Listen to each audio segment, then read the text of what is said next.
各位观众，大家好，欢迎收看邓宏说法节目，我是美国蓝莓律师邓宏，让我们知法守法据理力争。当然，今天是礼拜五了，一周都比较忙碌录一下，晚上又有另外一场活动要参加的，所以刚好现在有空的时候想跟大家一起看一下子刚刚在白宫里边发生的这个记者会。这个记者会里边也是可以看得出这个川普他的这个对这位 Madami也就是美国有史以来第一位的可以自称是社会主义者，其实也是共产，连白宫的发言人说纽约的市长现在已经是共产主义者。当然的话今天他们在白宫开了这次记者会，但是这个预料之中，我们以为就像以前一样的话针锋相对没想到意外出现了川普还是大声赞赏这么 Madami 的。我们看看这场记者会，大家同时的话这个听听川普在这场记者会是怎么样子来同意要跟纽约市合作的。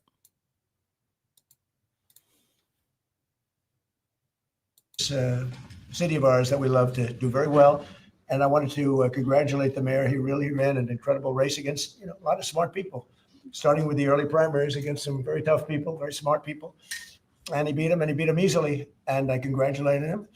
And we talked about some things in very strong common, like housing and getting housing built, and food and prices, and the price of oil is coming way down. Anything I do is going to be good for New York. If I can get prices down, it's good for New York. And we've got them down, way down from last year. We have, as you know, I've been saying to a lot of people, Walmart said that Thanksgiving this year is exactly 25% less than last year. So that's good for New York, good for everybody. But I just want to congratulate. I think you're going to have hopefully a really great mayor. The better he does, the happier I am. I will say there's no difference in party. There's no difference in anything. And we're going to be helping him to make everybody's dream come true, having a strong and very safe New York. And congratulations, Mr. Mayor. Thank you, Mr. President. Thank you. I appreciate it. Please. I appreciated the meeting with the president. And as he said, it was a productive meeting focused on a place of shared admiration and love, which is New York City, and the need to deliver affordability to New Yorkers, the 8.5 million people who call our city their home, who are struggling to afford life in the most expensive city in the United States of America. We spoke about rent, we spoke about groceries, we spoke about utilities, we spoke about the different ways in which people are being pushed out. And I appreciated the time with the president. I appreciated the conversation. I look forward to working together to deliver that affordability for New Yorkers. Thank you very much. Any questions, please? President Stephen Nelson from the New York Post. I've got a question for you and then also one for the mayor-elect. For you, you referred to Mr. Mamdani as communist. Could you describe why you feel that way? And also, will you do anything to stop him from arresting Prime Minister Netanyahu if he visits New York?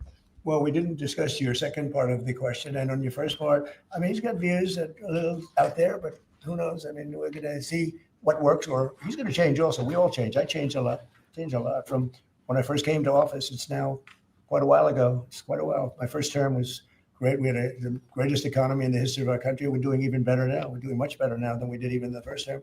And I can tell you some of my views have changed. And we had discussions on some things. I'm not going to discuss what they were, but that I feel very confident that he can do a very good job. I think he's going to surprise some conservative people, actually. And some very liberal people, he won't surprise them because they already like him. And Mr. Mamdani, it sounds like you had a productive discussion, but just days ago, you referred to President Trump as a despot who betrayed the country. You said you'd be his worst nightmare and accused him of having a fascist agenda.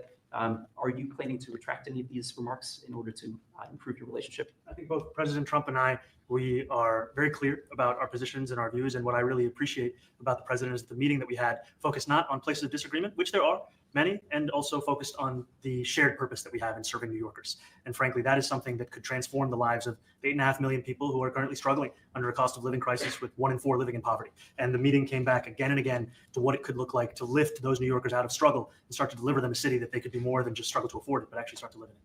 And I've been called much worse than a despot, so it's not that insulting. Maybe I think he'll change his mind after we get to working together. Yes, please. Mr. President, Anthony Mashak from MTV Lebanon. I would like to ask you a question about the Middle East regarding you said that Hezbollah in Lebanon is not in a good position, and Lebanon now is the final unresolved after Gaza and Syria. Given your assessment, like what do you say for the Lebanese today? It's the independent state in Lebanon, and what is your next move to push toward disarmament? The disarmament of Hezbollah. Well, we are pushing for total disarmament of Hamas and frankly everybody else. And we actually have peace in the Middle East. As you know, the King of Saudi Arabia just left yesterday. We had some great meetings, and he's made a contribution toward the United States of more than $1 trillion. We have now over $20 trillion coming in. No country has ever had anything like that, not even close. If you go to 2 trillion or 1 trillion, it's a lot. We have 20 or 21 trillion dollars. I think that Hezbollah has been a problem in Lebanon, big problem. We're working with Lebanon. We're working with everybody in the Middle East. That's another thing I think we have in common. We want to see peace in the Middle East. And we actually have now, for the first time, peace in the Middle East after 3,000 years. And now we're going to refine it. And I think you're going to see some very positive things happen. There is a potential to invite the Lebanese president to meet you to the White House. I would do that, absolutely. And if the mayor would like to be here for that meeting, because I know he feels very strongly. I think you feel very, very strongly about peace in the Middle East. We desperately want it. And that's something that I shared with the president, that when I spoke to New Yorkers who had voted for the president last November on Hillside Avenue and Fordham Road, I asked them why. I heard again and again 2 major reasons. One was that they wanted an end to forever wars. They wanted an end to the taxpayer dollars we had funding violations of human rights, and they wanted to address the cost of living crisis. And I appreciated the chance to discuss both of those things. You said a lot of my voters actually voted for him, and I'm okay with that. I'll do that. I'll sign it. Give it to me. I'll sign it in a minute. That's pretty good. Mr. President, you've threatened to send federal troops to New York City. You both have differences when it comes to ICE agents in New York City. Mr. Mamdani, you've called ICE a rogue government entity. I wonder how you reconcile your differences on both of those issues. Well, I think we're going to work them out. And I think that if we have known murderers and known drug dealers and some very bad people, we want to get them out. And the mayor wants to have peace. We discussed this at great length, actually, maybe more than anything else. He wants to have a safe New York. Ultimately, a safe New York is going to be a great New York. If it's not safe, no matter how well we do with pricing and with anything else, we can talk about anything you want. If you don't have safe streets, it's not going to be a success. So we're going to work together. We're going to make sure that if there are horrible people there, we want to get them out. I think he wants to get them out maybe more than I do. So we'll work together. We discussed it at great length. Yes, please. Yeah, 2 questions, if I may. One for you, Mr. President, on the BBC in a second. But first of all, for the mayor-elect, you're both from different parts of the political spectrum. You're both populists, though, and I just wonder to what extent the president's campaign style, his techniques, his social media use inspired any part of your campaign. Well, I actually told the president that, so much of the focus of our campaign has been on the cost of living crisis. And when we asked those New Yorkers who had voted for the president, when we saw an increase in his numbers in New York City, that came back to the same issue: cost of living, cost of living, cost of living. And they spoke about the cost of groceries, the cost of rent, the cost of Con Ed, the cost of childcare. And too often politicians are looking to lecture to New Yorkers what they should care about, as opposed to listen. And when we spoke to those voters who voted for President Trump, we heard them speak about cost of living. We focus on that same cost of living. And that's where I am really looking forward to delivering for New Yorkers in partnership with the president on the affordability agenda. And I think we have to work a little bit. We talked about Con Edison. We have to work a little bit on getting the prices, because, we've gotten fuel prices way down, but it hasn't shown up in Con Edison. And we're going to have to talk to them. If we're sending them fuel at a much lower price than it was a year ago, which is true, we have to get Con Edison to start lowering the rates. Absolutely. And if I may, last week you told me you were pushing ahead with your plans to sue the BBC for up to $5 billion. You're going to speak to Prime Minister Starmer as well. Is there any progress or any updates on those issues? Well, we get along very well with the Prime Minister. We made a deal with UK. I like him. He's a fine person. And, I think they have some big energy problems. They've got windmills all over the place. They're going to have to start using other methods because their energy is out of control. Talking about in the UK, it's out of control. And he's got that problem. He's got a big immigration problem, as you know, and he's got a big energy problem. And we talk about it. He's a good man. Prime Minister's a good man. You have a chance to speak this week. I haven't spoken this week. Mr. President, have you spoken to President Zelensky, or do you intend to meet with him, President Zelensky, about your plan? Are you going to meet with him? I've spoken with their people. We have a plan. It's horrible what's happening. It's a war that should have never happened. It would have never happened if I was president, and it's a shame. And I thought they should have acted quicker. But it's a cold winter, and a lot of the you talk about utilities, but a lot of the big energy producing plants have been under attack, to put it mildly, to put it nicely. We have a way of getting peace, or we think we have a way of getting peace. He's going to have to approve it. Just so sad. So many people. Last month they lost 25,000 soldiers. This is something we haven't seen anything like this since the Second World War. And they're averaging 6,000 or 7,000 a week between the two of them, dead soldiers. And it goes on and on. And I think they're getting reasonably close. But I don't want to predict. I would have said that would have been one of my early ones. I did 8 peace deals of countries, including in India, Pakistan. You could even go, in fact, they're coming here in a week or two, go to the Congo and Rwanda. That was 10 million people dead. And we worked something out on that, but so many. And the one I thought would have been For me, because I have a very good relationship with President Putin, I thought that would have been maybe quicker, but it does take two to tango. And now you just see all the death. And, it doesn't affect us other than the fact that we don't want to see all those people that really, it's on the other side of the ocean. It's a war that should have never happened. It did happen. I blame the person also sitting right behind this desk. This is a war that should have never happened. And it wouldn't have happened if I were president. But we're trying to save a lot of lives. They're losing 25, think of that, 25,000 lives over the last short period of time. That's Ukrainian and Russian.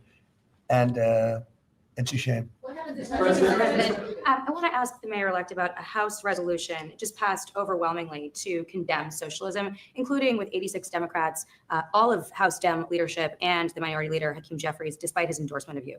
What's your reaction to that? I have to be honest with you, I focused very little on resolutions. Frankly, I've been focusing. Condemn socialism. I understand. And I think the focus is on the work at hand. I can tell you I am someone who is a democratic socialist. I've been very open about that. And I know there might be differences about ideology, but the place of agreement is the work that needs to be done to make New York City affordable. That's what I look forward to. And I want to clarify your answer to Stephen Nelson. He asked about your comment calling the president a fascist. And your answer was, both President Trump and I have been clear about our positions and our views. Are you affirming that you think President Trump is a fascist? I've spoken about. That's okay. You can just say yes. Okay. That's easier. It's easier than explaining it. I don't mind. And Mr. President, I wanted to ask you also about this Ukraine plan. Yeah. President Zelensky said today that his country would risk either giving up a partner or giving up its dignity. There's been criticism that this deal You mean he proposal. doesn't like it? It's unclear. He was sort of tenuous about He'll it. have to like it. And if he doesn't like it, then, they should just keep fighting, I guess. The suggestion that he made, though, was that if he doesn't accept it, that the U.S. would pull back its support for Ukraine. Is that Well, at some accurate? point, he's going to have to accept something. He hasn't accepted. You remember right in the Oval Office not so long ago, I said, you don't have the cards. Don't forget, I inherited this war. This war never would have happened. I inherited this war.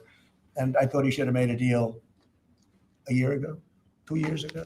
The ultimate deal would have been if it never started. That would have been a good deal. That could have been done too if you had the right president, but you didn't have the right president. Mr. President, the cost of living is something that you and Mr. Mamdani seem to agree on. Democrats have run New York City for a long time, Mr. Mamdani. Do you see Democrat policy specifically as being a problem? And I'd like that be a question that both of you could answer in New York City. Look, I think that there are many things in our city where we have to own the responsibility of it, things that existed long before the president was the president. And those are also part of the message of our campaign, was to take on a broken politics of the past. And I ran against a number of candidates who represented different versions of that past. And what we found time and again is that working people were left behind in the politics of our city. And what we're looking to do is put those people right back at the heart of our politics so that we don't have a situation where we're in the wealthiest city in the history of the world, and yet 1 in 5 can't even afford $2.90 for a Metro card. Mr. President. We had some interesting conversation, and some of his ideas really are the same ideas that I have. But a big thing on cost, the new word is affordability. Another word is just groceries. It's sort of an old-fashioned word, but it's very accurate. And they're coming down high. They were, we had, both of us, we had the highest inflation in the history of our country the last 4 years under the Biden administration. And we've got inflation down now to a normal number. It's going to go even a little bit lower than that. Katie, do you have something? Mr. President, thank you so much. Mr. Mamdani often talks about New York City being covered by international law, that they will follow international law. Doesn't often talk about the U.S. Constitution. What is your response to that? Well, I don't know what you're referring to in terms of it can be covered by international law, local law. It's covered by a lot of laws, but it's covered by U.S. law. Are you referring to anything in particular? He just says that they're a city that endorses and enforces international law. Is that at odds with No, US I don't law? know. Would you want to respond? Yeah, I think what I've shared with the president is our desire to not only follow the laws of our own city, laws that protect New Yorkers, but also a desire for consistency in our politics across the board. And that's something that we've talked about and something that I know many New Yorkers want. We were precise. We were precise. We discussed ICE and New York City, and I spoke about how the laws that we have in New York City allow for New York City government to speak to the federal administration for about 170 serious crimes. The concerns that many New Yorkers have are around the enforcement of immigration laws on New Yorkers across the 5 boroughs. And most recently, we're talking about a mother and her 2 children, how this has very little to do with what that is. Mr. Mamdani. What we did is we discussed crime more than ICE per se. We discussed crime, and he doesn't want to see crime, and I don't want to see crime. And I have very little doubt that we're not going to get along on that issue. He wants to, and he said some things that were very interesting as to housing construction, and he wants to see houses go up. He wants to see a lot of houses created, a lot of apartments built, et cetera. And we actually, people would be shocked.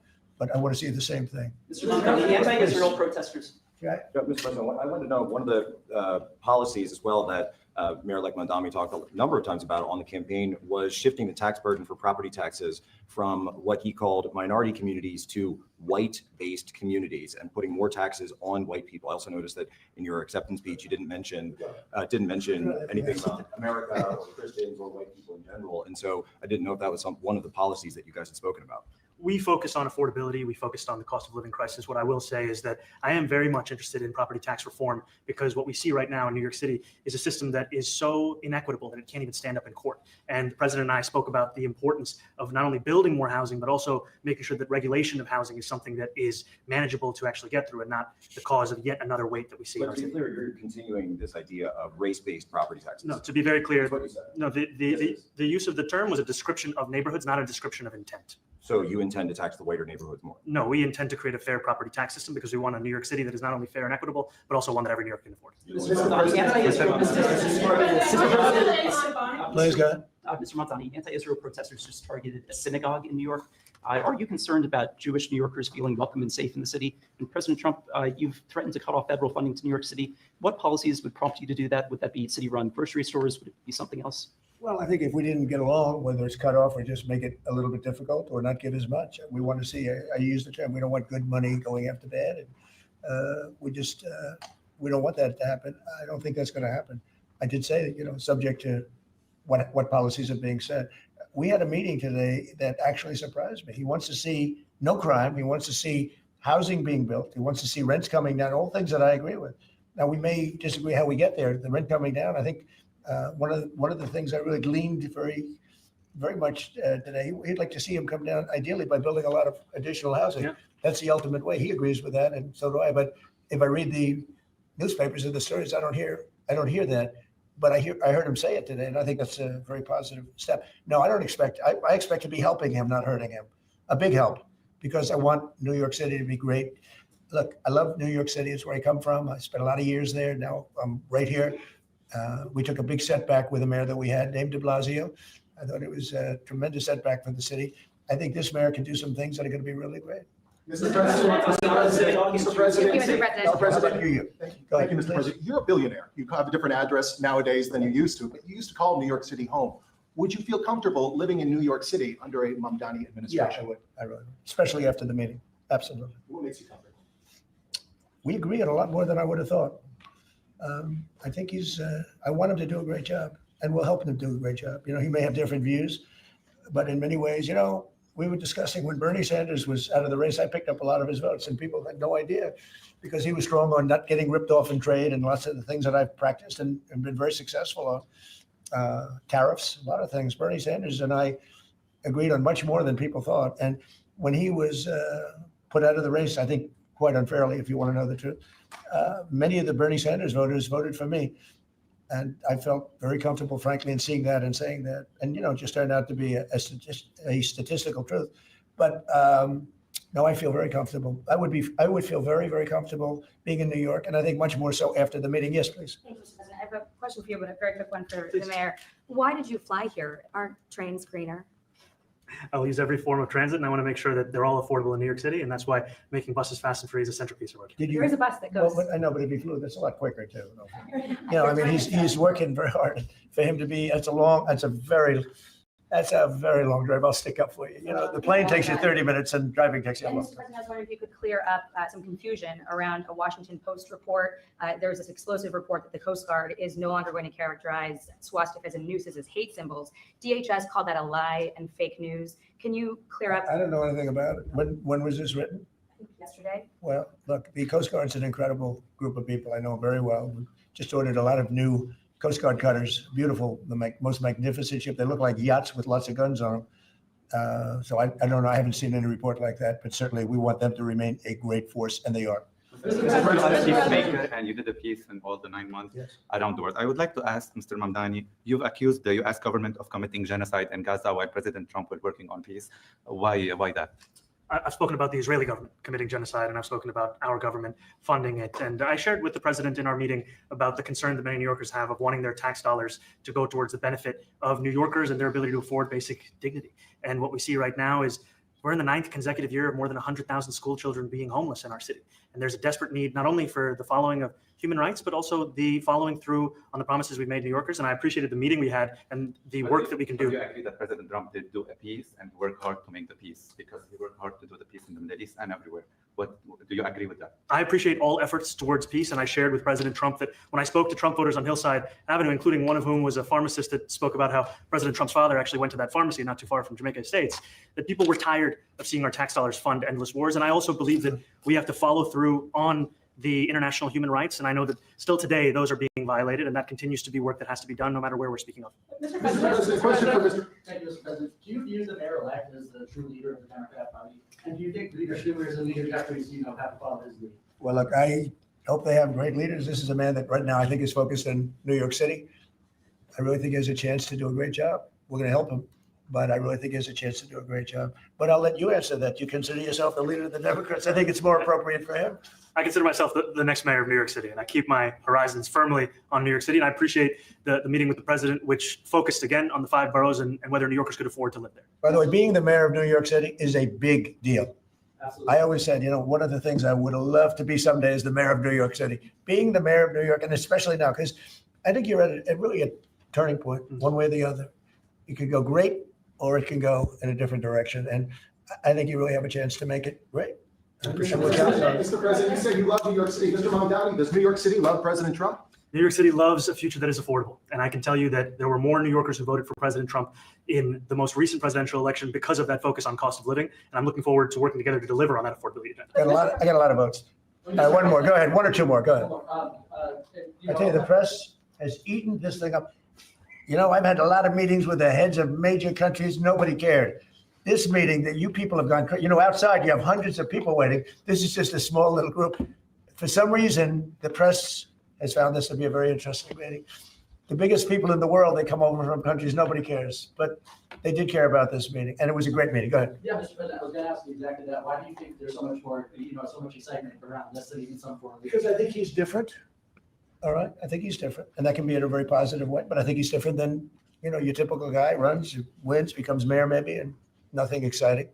Because he has a chance to really do something great for New York. New York is at a very critical point, and he does need the help of the federal government to really succeed. And we're going to be helping him, but he's different than your average candidate. He came out of nowhere. I said he has a great campaign manager standing over there. He came out of nowhere. Would you start off at 1 or 2? And then I watched. I said, who is this guy? He was at 1, then he was at 3, then he was at 5, then he was at 9. Then he went up to 17. I said, that's getting a little bit interesting, right?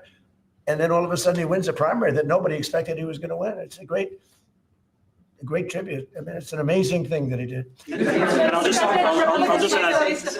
add one thing to what the president said. Is one thing I also appreciated is in our meeting to appreciate a portrait of FDR and the incredible work that was done with the New Deal, and also in thinking about what it can look like when the federal government and New York City government work together to deliver on affordability. It can be transformative. We have a great portrait of FDR that I found in the vaults that was missing for years. I found it and I put it up. He's a Democrat, to the best of my knowledge. He's a Democrat. And when the mayor saw that portrait, he said, "Sir, do you mind if I have a picture taken by that portrait?" It's an amazing portrait. I hope the picture comes out good. But it's an amazing portrait in the cabinet room. So he's a big fan of the New Deal, I guess, and of FDR. Yes, ma'am. Thank you, Mr. President. You said that you both spoke about crime. There are many police officers set to come off the rolls at the end of this year in New York City. Are you going to allow those police to be replaced with police officers, actual cops? And are you going to require that happens? Would there be some consequence if the Well, I hope staff? it happens, but again, that's going to be ultimately the mayor's decision. What's your answer?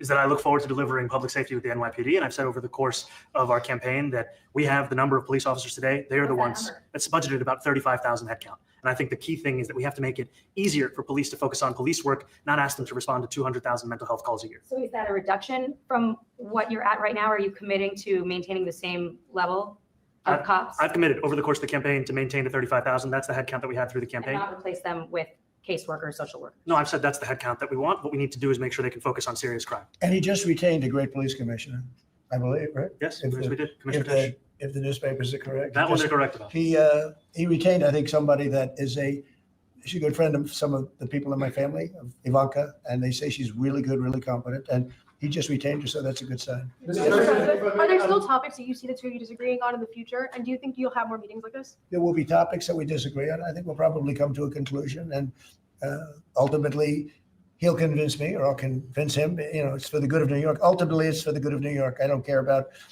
affiliations or parties or anything else. I want to see if this city could be unbelievable, if he could be a spectacular success, I'd be very happy. Do you think you guys will meet more in the future too? Too. Do you think you'll meet again in the future, throughout the administration? I think we will. I hope we do. I enjoyed the meeting. We had a great meeting. Please. Mr. President, Republican Elise Stefanik has campaigned multiple times by calling Zohran Mamdani a jihadist. Do you think you're standing next to a jihadist right now in the Oval Office? No, I know, but she's out there campaigning, and you say things sometimes in a campaign. Isn't that sort of She's a very capable person, but you really have to ask her about that. But I don't particularly. I think I met with a man who's a very rational person. I met with a man who really wants to see New York be great again. And I can say again, because New York was great. When I came down to Washington initially, the city was so hot. It was doing great. We were having some telltale signs of problems. We had a mayor that was not doing a great job, but still, it was moving along. And it went bad. It really went, pretty bad. And I think it's been at lower points, but it went pretty bad. I think he can bring it back. Now, the question is, will he bring it back all the way? Will he bring it back greater than ever before, which is, I guarantee, that's his wish. I think he wants to make it greater than ever before. And if he can, we'll be out there cheering. I'll be cheering for him. Okay, thank you very much, everybody. Thank you very much. 那当然了，这个你可以看得出，这场大家都是比较关注的，就是很多外国元首来当我拜会白宫都没有那么热闹。在里边，川普也说，这个比这个世界上那么多的元首来的时候还更热闹，因为民众关心自己家里面的事情。当然 Madami 这次的话，他这个可以看得出川普总统真的是像总统一样，他说他开门见山就说我们都有很多共同的地方，那就是我们都热爱纽约城市。他说纽约城市这个成功也是我们美国的成功当然 Madami 他里边他已经记者在盘问一直说你在之前骂川普是fascist 以后川普为他解围，他说你不用解释，是没关系，我以后骂我的人多的是呢所以也替 Madami 解围。不过来说他们两位这个在选战的时候基本上是针锋相对的今天我们看到的话就是Madami 也是知道川普也是一位热爱这个纽约的以后他也明白他说在竞选的时候很多支持川普的民众之所以投票支持川普，就是因为他们将降低生活成本以后寄托在川普身上当然生活成本这么高Madami 没有直接说因为川普政府的问题，他也是说长期以来政府的话这个乱花纳税人的钱以后当然这个部分你可以看得出 Madami 他也是这个对川普非常尊重，并且在这个记者会里边这个 Madami 他也承诺，他说选举很多时候的话要讲一些过激的话，但是的话他跟川普一起坐下来讨论的话，发现他们有很多共同的地方在有关于移民局的部分Madami 这个他已经说了他跟川普政府都是有同样的这个愿望，就是将纽约的安全搞得更好这个安全更好的话，他说我们会配合联邦政府我们纽约市里边的话有纽约州也有170项的罪名的话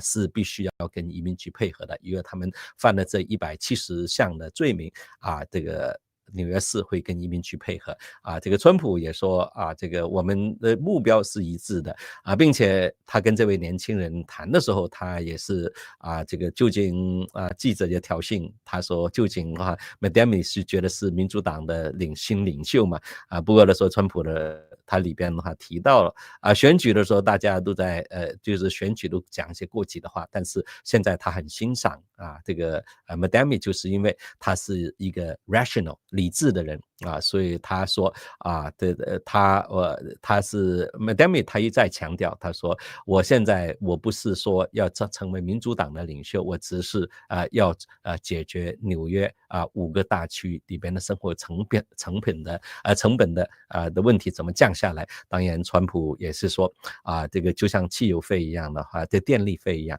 他说他会配合以后让纽约的成本降下来，因为能源石油成本已经降下来了，但是为什么这些能源公司没有这个它的没有将这个物价那个电费降下来？他说他会配合纽约市的市长一起行动的。当然川普他之所以还是这个卖 Madami 的账的话，就是因为Ivanka 他的女儿跟纽约警察局的局长现任的警长 Tish 的话是关系非常好的，并且 Ivanka 跟川普都是说这个纽约警察局的局长要保留，以后 Madami 也是表示的话，他会维持这个不会动警察局，并且呢35000的警察他也会维持这个编制当然的话市政府怎么减低这预算这部分降下来这个市政府的成本也是个问题。当然的话他已经语调已经改了很多然后川普对他来说政治意识形态不重要，但是我们有共同点的话都希望能够将生活成本降下来，将房屋的部分的话这个川普这个家族一直是从纽约发家的。纽约发家的话，他知道他最擅长的地方就是建造房屋，没想到 Madami 的话他也是说我的 idea 的话就是希望能够建造更多的房屋以后让民众能够买得起房子这部分的话川普是认同他的看法。当然记者也在挑衅的话，就是说你一直在推动这个绿能为什么你不坐火车来，为什么要坐飞机来呢？川普马上呢帮他解围，他说这个坐飞机这个不到1个小时坐火车好几个小时，现在做市长的话工作繁忙的话这个事情这很容易回答的了所以我可以看得出的话，川普对这个年轻人还是抱着一个欣赏的态度，认为这个年轻人的话是有魄力的，并且他也是实实在在要解决问题的以后他说我们有不同样的政治理念，不过说对到头来我们的共同的地方那就是要让纽约民众的生活好起来。所以这一点的话他说这是我们共同的地方他也会这个全力的要求联邦政府配合将纽约的生活这个变得更好。当然记者有一个问题大家没有听到，就是说你会不会搬回纽约去呢？这个川普的说有一次 Madami 做市长的时候他说你会不会感觉到搬回纽约住的话有没有什么这个意见呢？他说我 feel comfortable， 我觉得话我回纽约住没问题。所以这个部分你可以看得出选举是选举，但是要面临这些这个解决问题的时候，他欣赏这个年轻人的话都跟他戳中的话就是怎么解决affordability 生活成本过高民众负担不起的问题。所以针对这个部分的话这场聚会可以说是让我们非常兴奋的地方呢，就是川普是一个全美国的川普。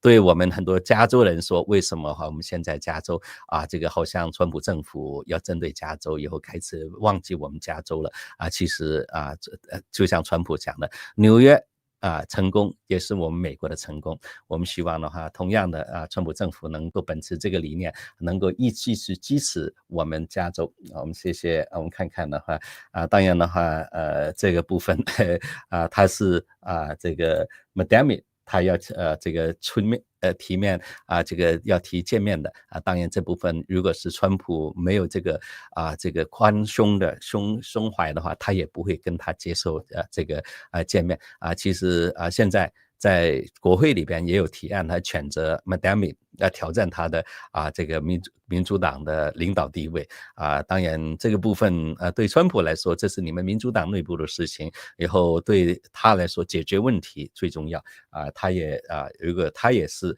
利用这个白宫见面的 Madami， 我相信的话让更多极端派人士也知道川普并不像这个左媒所描述的那么极端，他也是一个真正是在乎民众生活的连这个在选举是选举，但是的话这还是非常务实的总统。